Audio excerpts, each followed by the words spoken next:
ओडिशा रे पुणी थरे काय विस्तार करने लक्ष्य रही कोरोना महामारी। राज्य में पुणी वृद्धि पाउछि कोरोना संक्रमण। कोरोना रही मामला रे आउ जणे आक्रांत चिन्हट होइछंती। राज्य रो आउ जणे व्यक्ति कोरोना रो नुआ भारिएंट JN.1 संस्पर्श रे आसीछंती। एही पॉजिटिव मामला सहित वर्तमान राज्य रे एही संक्रमण संख्या 2 को वृद्धि पाइछि। राज्य रे नुआ कोविड पॉजिटिव मामला नै स्वास्थ्य विभाग पक्षरु सूचना दिया जाइछि। तेबे राज्य रे कोरोना रो JN.1 भारिएंट संक्रमण को नै एबे पूरी थरे चिंता बढ़िबार लागिछि। एवं आउ गोटे कथा मते मु आपण समस्त को कहि रखुछि, कोरोना को नै हम राज्य रे मध्य गाइडलाइन जारी हेई सारिछि।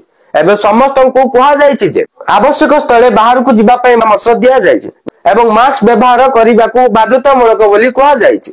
यदि आपनकर किछि कार्य नाही ताले अजथारे बाहर को जिबा को बारण करा जाइछि। जदि आपण जड़े छात्र बा छात्री एवं दशम बा युक्त 2 रे पढुछंती ताले आपण 2024 रे जो बोर्ड परीक्षा देबा को जाउछंती सेही बोर्ड परीक्षा को नै आपण को मन रे मध्ये किछि द्वंद्व सृष्टि हेउछि कि आपण को एपरि लागुछि कि कोरोना को नै बोर्ड परीक्षा बंद हेई पारे कि बा बातिल हेई पारे कि। ताले बर्तन मु ताहार उत्तर मध्ये आपण को जणाई दउछि।